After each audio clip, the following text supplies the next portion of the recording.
Hai, Assalamualaikum adik-adik kelas 3. Pada video kali ini kita akan belajar tema 7, subtema 1, pembelajaran 6. Siti, Dayu, Lani, Udin, Beni, dan Edo ingin belajar membuat tempe.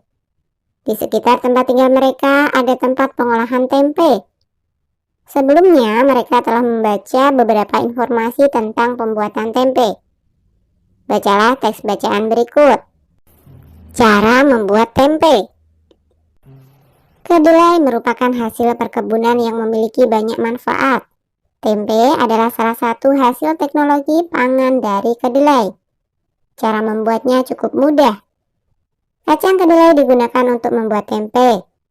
Selain itu, ditambahkan ragi tempe serta daun pisang. Pertama, kacang kedelai dicuci hingga bersih. Kemudian direndam selama 12-18 jam. Kacang kedelai dicuci hingga kulitnya terlepas. Lalu, kacang kedelai dikukus atau direbus hingga empuk.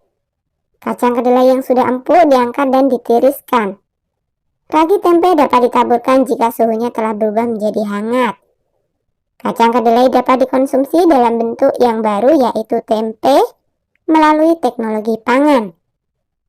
Teknologi pangan bermanfaat agar kedelai dapat dinikmati sebagai jenis makanan baru. Zat gizi pada tempe dapat memperbaiki sel-sel tubuh yang telah rusak. Kacang kedelai dapat dikonsumsi dalam bentuk yang baru, yaitu tempe, melalui teknologi pangan. Teknologi pangan bermanfaat agar kedelai dapat dinikmati sebagai jenis makanan baru. Zat gizi pada tempe dapat memperbaiki sel-sel tubuh yang telah rusak. Amati teks pada paragraf terakhir. Apa manfaat teknologi pangan terhadap hasil panen kacang kedelai? Uraikan di bawah ini. Kacang kedelai dapat dikonsumsi dalam bentuk yang baru, yaitu tempe. Zat gizi pada tempe dapat memperbaiki sel-sel tubuh yang telah rusak. Lengkapi kalimat di bawah ini. Gunakan kata-kata dalam kotak untuk membantumu. Ada kata konsumsi, kedelai, kata teknologi, proses, dan kata suhu. Tempe merupakan salah satu makanan yang diolah melalui teknologi pangan. Bahan utamanya adalah kacang kedelai dan ragi tempe. Ragi tempe berguna dalam proses perubahan dari kacang kedelai menjadi tempe. Ragi tempe ditaburkan di atas kacang kedelai saat suhu kacang kedelai rebus telah turun menjadi hangat. Setelah 1 atau 2 hari, kedelai akan berubah menjadi tempe. Konsumsi tempe akan memberikan manfaat yang baik bagi tubuh. Siti, Dayu, Lani, Udin, Edo, dan Beni ikut serta membuat tempe. Mereka bekerja sama menyiapkan proses pembuatan tempe. Udin dan Edo menyiapkan kompor dan panci. Dayu mencuci kacang kedelai dibantu oleh Lani. Siti dan Beni bertugas merebus kacang kedelai. Siti harus mengisi panci dengan air. Panci yang tersedia berukuran besar. Gelas untuk menuang air berukuran kecil.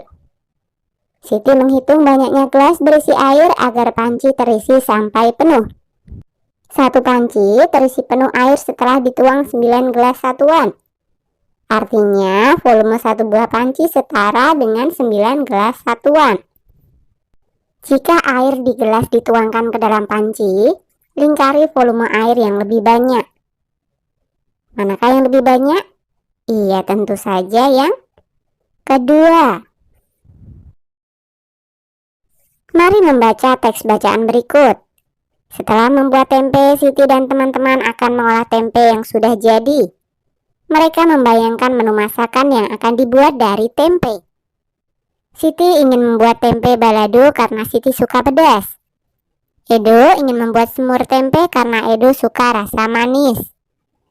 Lani ingin membuat tempe asam manis karena Lani suka rasa asam dari saus tomat. Beni, Dayu, dan Udin lebih suka tempe yang digoreng. Rasanya asin dan gurih. Siti memaksa ingin membuat tempe balado. Demikian pula Edo tetap bertahan ingin membuat semur tempe. Karena tidak ada yang mau mengalah, hampir saja tempe tidak jadi diolah. Keinginan setiap orang berbeda-beda. Jika setiap orang memaksakan kehendak, akan terjadi pertengkaran. Akhirnya, Siti dan kawan-kawan berdiskusi untuk menentukan jenis masakan yang akan dibuat. Siti tidak ingin memaksakan kehendak. Siti paham bahwa tidak semua orang suka pedas. Siti memiliki tegang rasa terhadap teman-temannya. Begitu pula Edo dan Lani. Mereka tidak memaksakan keinginan pribadi. Dari hasil diskusi, semua sepakat untuk membuat tempe mendoan. Perbedaan sifat dan kebiasaan dapat menimbulkan pertengkaran jika tidak ada yang mau mengalah. Sikap itu tentu saja tidak baik. Perbedaan sifat dan kebiasaan tidak akan menjadi masalah jika bertoleransi terhadap sifat dan kebiasaan orang lain. Tenggang rasa adalah sikap mau memahami keadaan orang lain.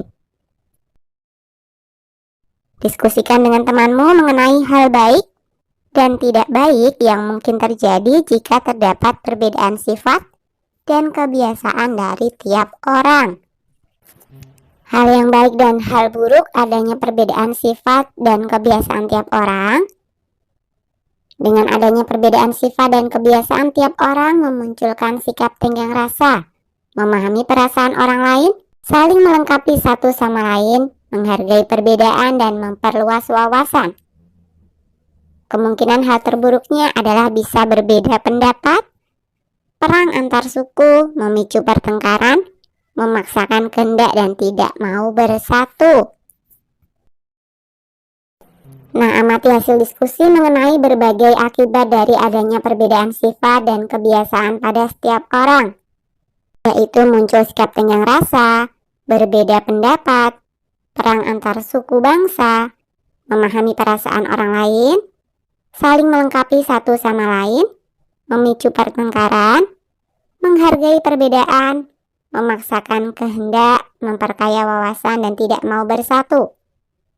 Nah, coba tuliskan kembali sikap yang perlu ditiru dan dihindari jika terdapat perbedaan pada tabel berikut. Yang perlu ditiru, yang pertama adalah muncul sikap tenggang rasa. 2. Memahami perasaan orang lain. 3. Saling melengkapi satu sama lain. 4. Menghargai perbedaan. 5. Memperkaya wawasan. Kemudian yang perlu dihindari, yang pertama adalah perang antar suku bangsa. 2. Berbeda pendapat. 3. Memicu pertengkaran. 4. Memaksakan kehendak. Dan yang kelima, tidak mau bersatu. Sikap yang perlu ditiru memberikan akibat yang positif atau baik. Sikap yang harus dihindari adalah sikap yang dapat memberikan akibat negatif atau tidak baik. Oke, sampai di sini dulu video kali ini ya. Sampai jumpa di video berikutnya.